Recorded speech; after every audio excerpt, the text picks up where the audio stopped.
ReZero Starting Life in Another World Volume 23. I just finished reading this volume, and so I want to make a perfectly reasonable, level-headed statement, not at all influenced by hype and recency bias. Volume 23 is peak! ReZero is at its best when it's a roller coaster of emotions, and this volume is quite a wild ride, one of the wildest ones yet.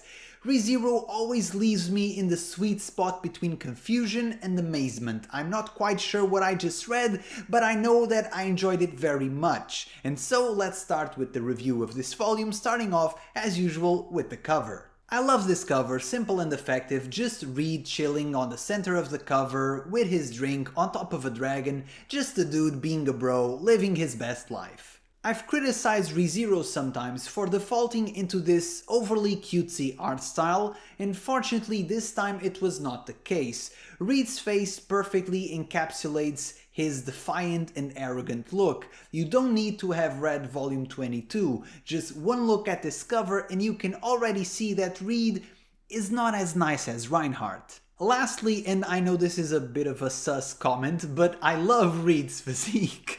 Because usually when you look at characters that are very powerful in anime and manga, they have these very large bodybuilder-like bodies, which sure do look imposing, but when you think legendary swordsman, you don't really think about Hulk Hogan. Reed looks shredded, but he doesn't look overly bulky. He has the physique of a fighter, if that makes sense. So now, weird kinks of mine aside, let's get into volume 23. I will confess, I would have been very skeptical of an author resetting his main character back to factory settings on the 23rd volume of a series. This is a very risky move that is likely to go wrong. However, since this is ReZero, I wasn't too worried. The author has proven that he can deal with time loops and memory losses very effectively while making them interesting writing and still propelling the narrative forward.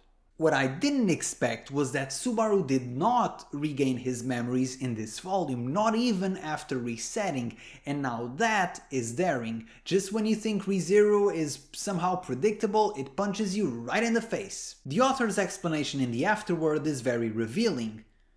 He's gotten pretty tough lately with all the different trials and adversities he's endured, so this is a bit of a return to the story's roots. This is the real ReZero. My man makes a lot of sense. Subaru started off as bratty, pathetic, and honestly not very likable, but he's since grown into a very competent main character, and dare I say, even quite an heroic character. He's not the strongest or the smartest, but he does whatever it takes to help his friends, no matter how horrific the cost he has to pay. Ever since his low point in volumes 4 to 5, it has become increasingly harder not to root for Subaru.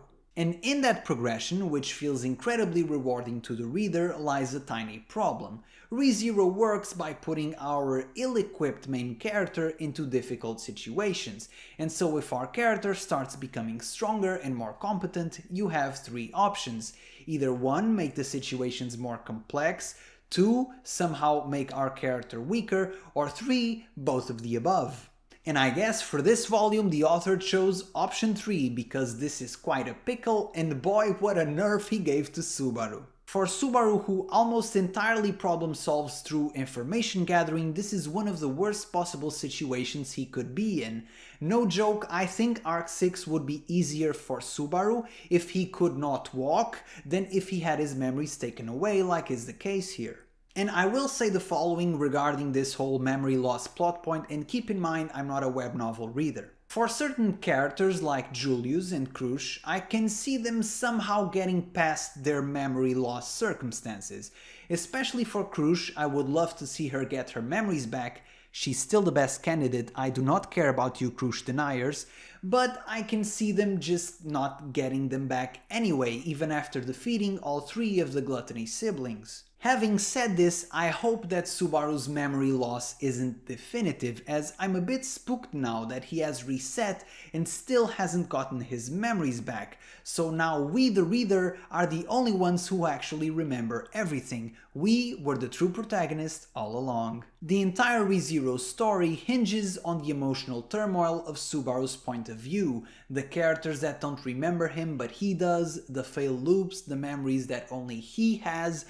Almost all of the information we as a reader have accumulated is through Subaru's perspective. And although this memory loss plot point and this volume in general are very gripping writing, I will say that I will be disappointed if Subaru does not get his memories back. I don't think it's a good long-term move. Once again, you web novel readers are probably laughing at me, but it is my expectation, not knowing what comes next, that Subaru does get his memories back, as it just doesn't make sense to me that after 5 amazing arcs we just pull on the reset button. It just seems weird, and there are a lot of plot points and character interactions that seemingly fall apart if Subaru just forgets everything, so I don't think that's going to happen. But either way this goes, either way the author plans to take the story, 28 volumes in, if we're counting the 5X volumes, I just trust him no matter what, so no matter what his decision is, I'm here along for the ride. The narrative for volume 23 is very fun to read because it's inverted from the usual one.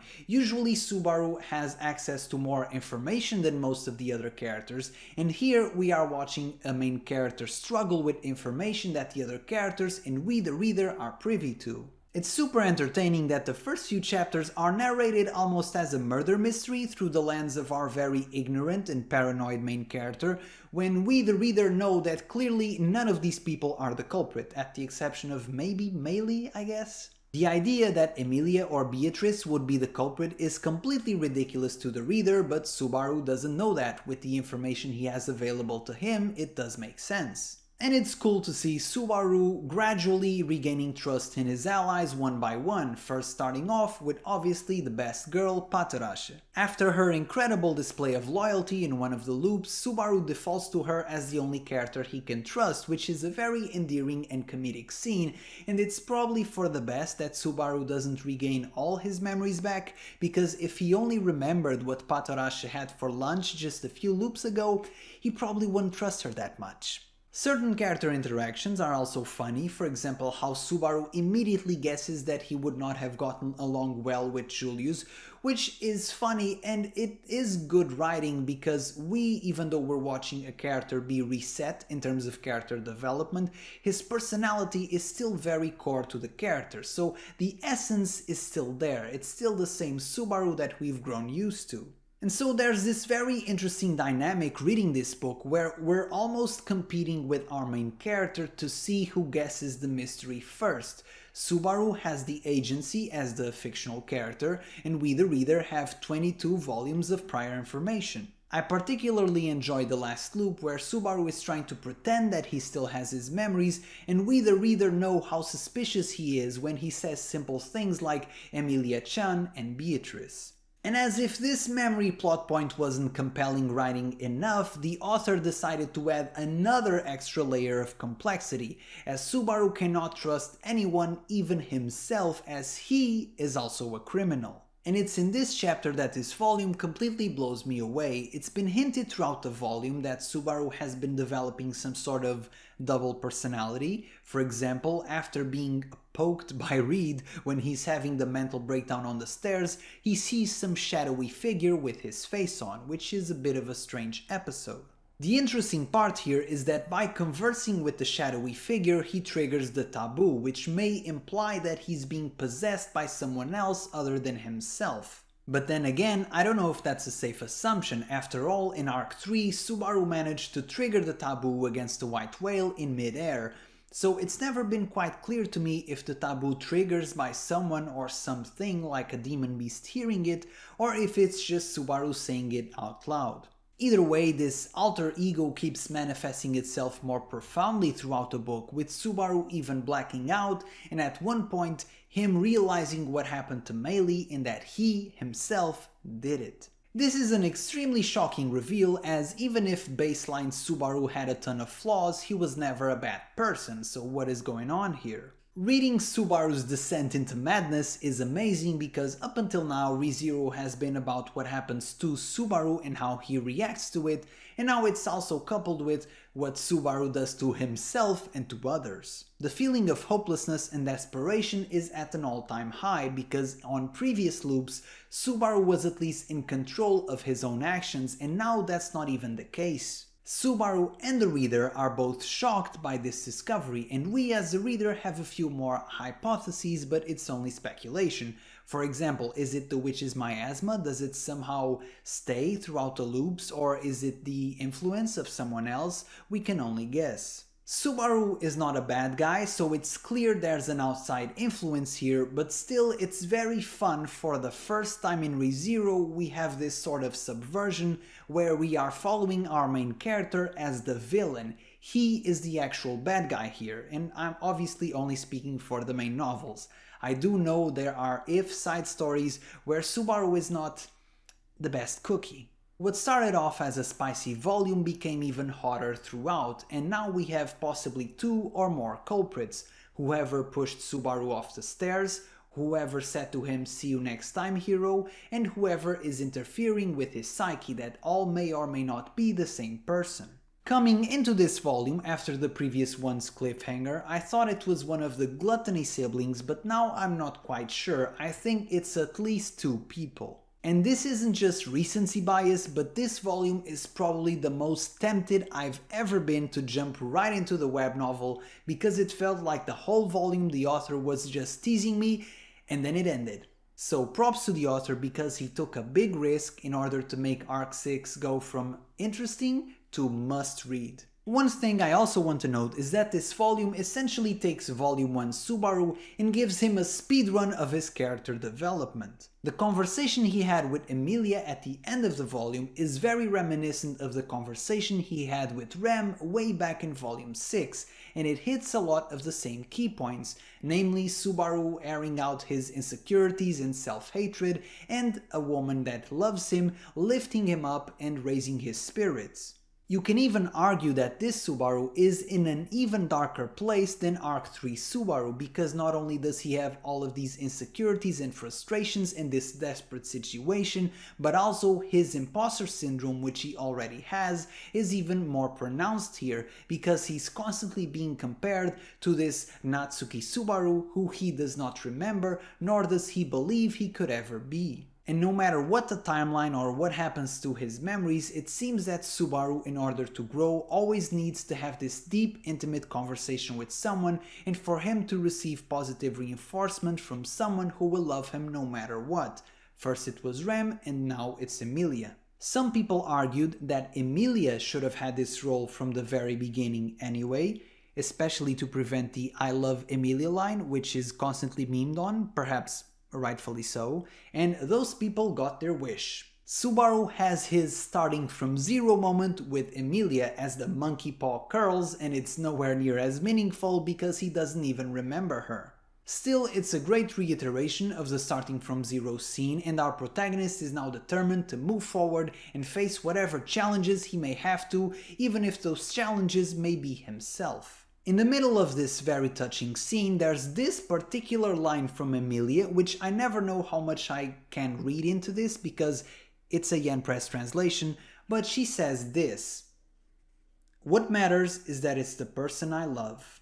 Hello, was this a confession? Now my man Subaru has to get his memories back because he's somehow progressing in this relationship. My man is actually failing upwards. So overall, this volume was absolutely amazing, and it's leaving me very confident that Arc 6 will be one of my favorites when it ends. Besides speculating on things and just jumping on the web novel right now, I can't really comment much on Subaru's predicament. My speculation is that it's gluttony plus someone, and if it's gluttony, then does that mean that gluttony now has access to Subaru's memories? Because now that would be mega spicy. And for my MVP of volume 23, I could give it to Reed just for the pure entertainment value, but I'm giving it to Emilia for never losing faith in our main character and giving us a great starting from zero moment. Truly our main heroine here to set our protagonist in the right course, and I think it's the first MVP I ever give to Emilia.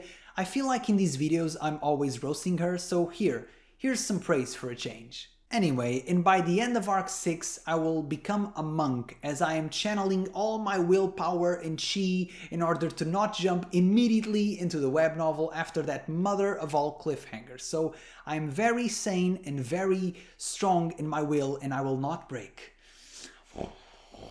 I will not break. Regarding the timing of this video, I know that I'm a few weeks late. It would have been literally faster for me to just ship the volume to the USA somewhere, hop on an airplane, cross the pond, get it and come back, but you know, it is what it is. Hopefully by early January I can get my hands on volume 24 without as much of a delay this time. Wait, March? Volume 24 comes out in March? Yen Press, what are you doing? Must not read the web novel. So don't forget to like and subscribe, and I'll see you guys for volume 24 in March of the next year. Yen Press. Yen Press!